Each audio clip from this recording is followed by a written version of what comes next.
from the Monterey Public Library, and today I come to you from my garage. I have two easy DIY science experiments slash crafts that you can do at home with things you can find at home. So if you're ready, come with me and we'll get started.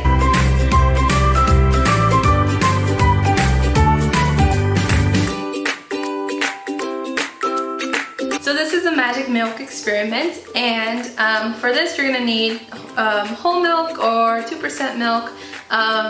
You are going to need, I have whole milk here. You're also gonna need food coloring. You're gonna need some dish soap and cotton swabs or Q-tips, or you can also use cotton balls as well. And then a plate. And so what you're gonna do is you're gonna pour in the milk into your plate. Now there's really no amount of milk. You can use a small amount and just enough to cover the surface of the plate. If you want to use a little bit more than that, that's great.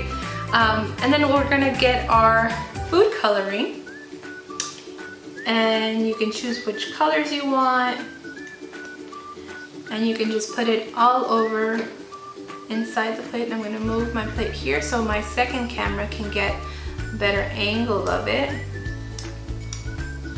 And so we have a couple of drops of food coloring.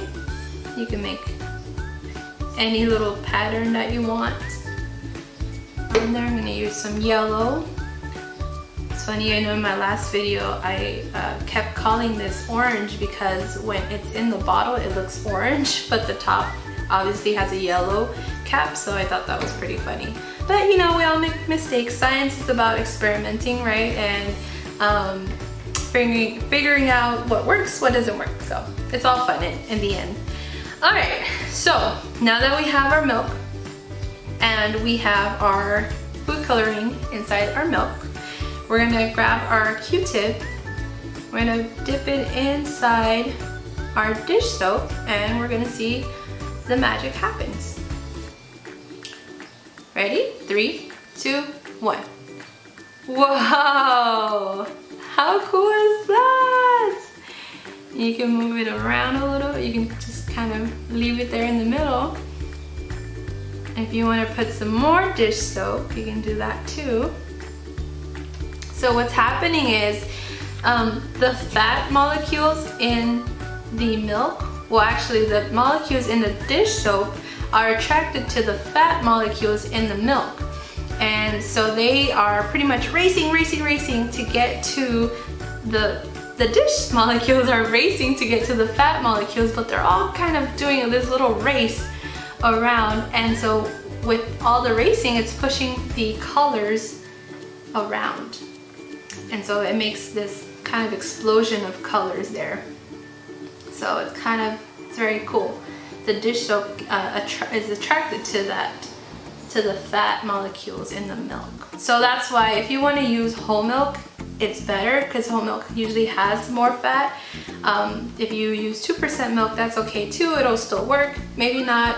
I mean, you can experiment, right? You can see if it does it faster, if it moves slower, if you have a greater reaction or a smaller reaction.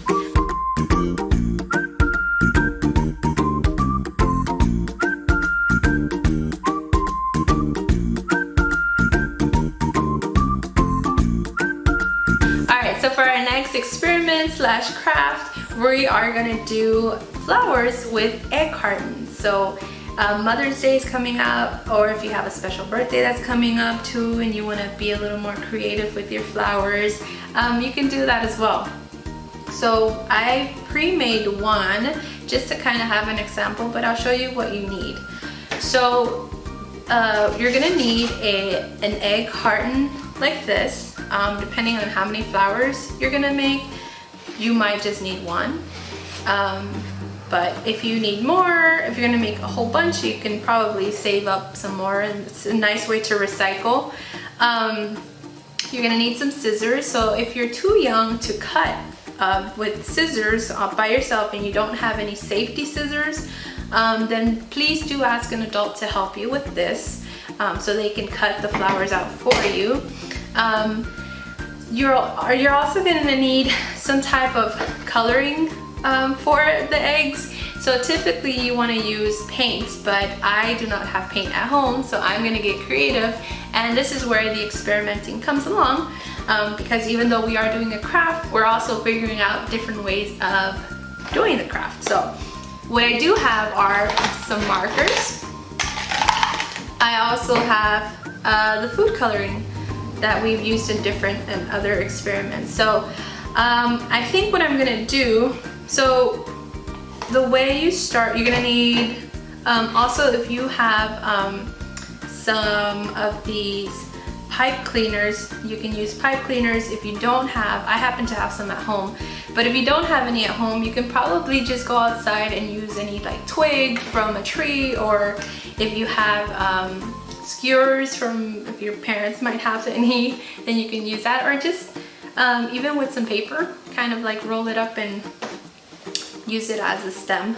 You can do that as well. So we're gonna get started with, I'm gonna color, I know my second camera here can grab the coloring part, but I'm gonna color the inside of the egg carton like that, pretty much within these four corners here. I'm gonna color it any color I want. And I actually made one ahead of time, because just kind of to save time. But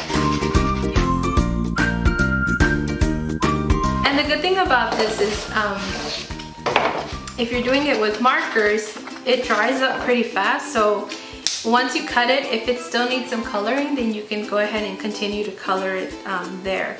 So once you do the inside of your egg carton, you can flip it around, make sure you remember which one it is, and then you can color the outside of the egg carton. And I want to do maybe an orange.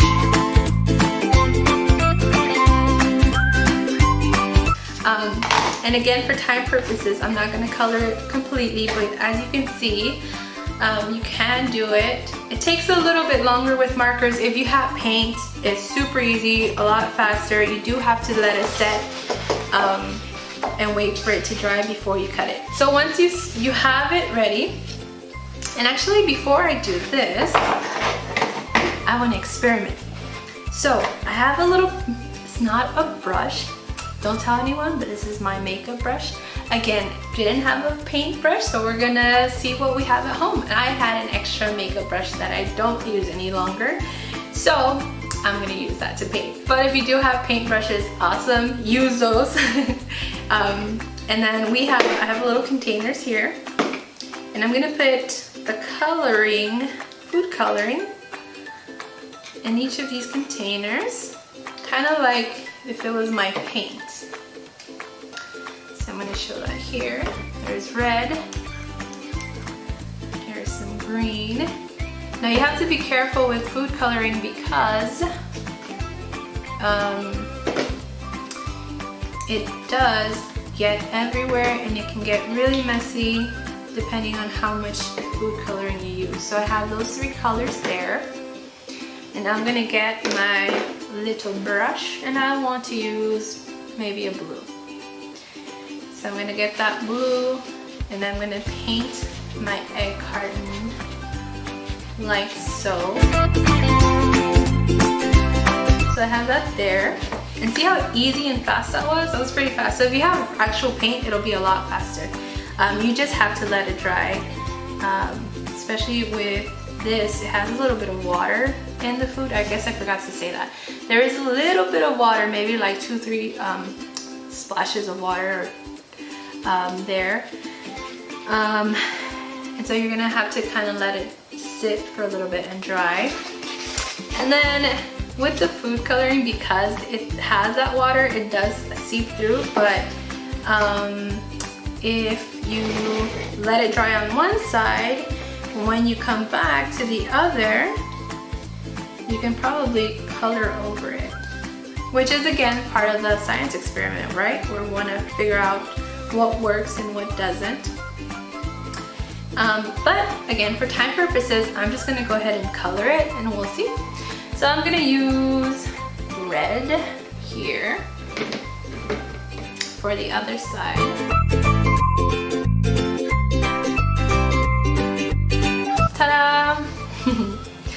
All right. Oh, and I have a little water here, a container with water that I can kind of clean my brush off. So we're gonna leave that there. Now what we're gonna do is we're gonna cut. So again, if you have a parent at home, if you cannot use scissors on your own, please be safe and ask an adult to help you, assist you with this part, okay? So you wanna cut those 4 little squares.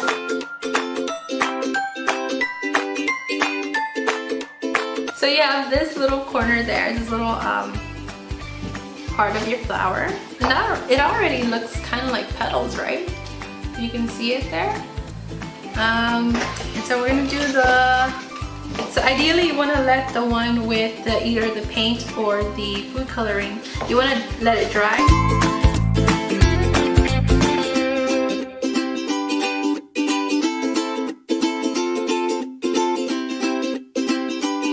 So we cut both our little flower things there. Not great at cutting, as you can see with it was a little harder because it's wet, so it's really, it's soft. So this one's a little more hard, it's just sturdy. But here you have them. Again, if you are doing it with markers and you see that, you know, you need to color it more, you can go back before you finish your flower and just keep coloring. Just make sure not to squish your flower, like so. So, the next thing you want to do is you want to make a hole right in the middle of the flower there. Again, you're going to use some scissors. Please ask an adult to assist you. We're going to, if the adult would use the scissors to punch a hole in the middle of the flower there.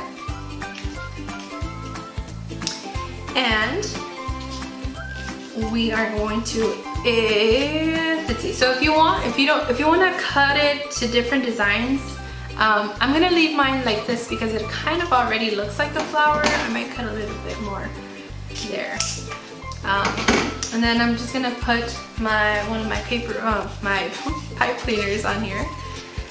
And I'm gonna twist it into a little circle and put it in. Pull it through. Ta-da!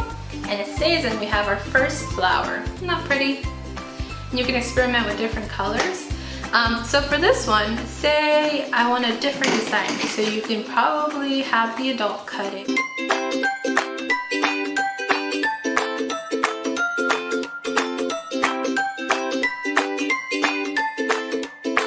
Alright, so this one's a little more, it's a bit different, but still works. And then again, you want your adult to cut them in the middle, very carefully, making sure not to cut yourself. And then you're gonna put in the pipe cleaner. I want this really cool green here. We have 3 pretty cool flowers that you guys can use for Mother's Day and just kind of be creative with it. I did a little petal using that same pipe cleaner. Just kind of fold it in like that. Like so. You can also just cut, or your adult can cut it for you, and you can maybe just do this like that. Ta-da! It's really fun, really cute, very creative way of experimenting and recycling, which is also very, very nice. So here I have my little bouquet. Alright, so I hope you guys enjoyed these easy DIY science experiments / crafts that you can do at home. And please do follow us on our social media. We are at Monterey Public Library on our Instagram, Facebook, and YouTube channel. So I hope you guys enjoyed it. Take care. Until next time. Bye.